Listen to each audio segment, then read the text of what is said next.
महाराज जी, राधे राधे। महाराज जी, मैं ये जानना चाहता हूँ कि ऐसी मान्यता है कि गंगा स्नान करने से इस जन्म और पूर्व जन्मों के पाप नष्ट हो जाते हैं। महाराज जी, इस जिज्ञासा का निदान। हाँ, इसमें कोई संशय नहीं। स्नान तो बहुत दूर की बात है। अगर 400 कोस दूर से गंगा गंगा गंगा ऐसा बोल दे तो निष्पाप होने लगता है। गंगा गंगा यो ब्रूयात योजना नाम सतैरपि। 100 योजन का मतलब होता है 400 कोस। 400 कोस दूर से अगर गंगा गंगा गंगा उच्चारण करे तो उसके पाप नष्ट होने लगते हैं। तो गंगा पापम शशि तापम दैन्यम कल्पतरुष तथा। कल्पतरु गरीबी का नाश करता है। चंद्रमा ग्रीष्मता का नाश करके शीतलता देता है। गंगा पाप का नाश करके पुण्यमय बना देती है। ये तो पक्का बात है कि गंगा स्नान से पाप नष्ट होते हैं, पर पाप की प्रवृत्ति नहीं, इसीलिए लाभ नहीं मिल पाता। समझ पा रहे हो? गंगा स्नान से पाप नष्ट होते हैं, पर पाप की प्रवृत्ति नहीं।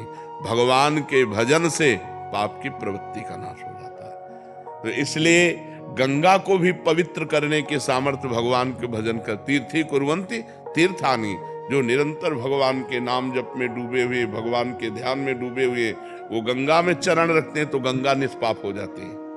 गंगा पाप हरण करने में परम समर्थ है, इसमें कोई संशय नहीं, पर पाप की प्रवृत्ति नहीं। पाप की प्रवृत्ति का नाश होगा अध्यात्म भजन के द्वारा। जब तक चित्त भगवान में नहीं जोड़ोगे तो गंगा नहा के आए और फिर पाप कर लिए तो लाभ क्या मिला? हाथी का स्नान। हाथी जैसे स्नान करके आया और सूंड में रज लिया, ऊपर डाल लिया, तो स्नान का मतलब क्या रहा? गंगा नहा के आए फिर पाप कर लिए, फिर गंगा नहाए फिर पाप कर लिए। तो वो बस वैसे ही है, स्नान किया और लौट गए धूल में, तो वो बस। तो पाप की प्रवृत्ति का नाश होना चाहिए, और वो नाश होता है भगवान के नाम जप करने से, भगवान की लीला कथा सुनने से, भगवान के भक्तों का संग करने से, भगवान की प्राप्ति की लालसा करने से। और जहां पाप की प्रवृत्ति नष्ट हुई तो आप जहां भी हो गंगा के समान पवित्र हो, गंगा के समान पवित्र करने वाले हो। सात तरति सा लोकान तारयति मम भक्ति युक्तो भुवनम पुनातु। लोकों को पावन करने के सामर्थ्य रखता है वो महात्मा, जो निरंतर अपने चित्त को भगवान में लगाए हुए है।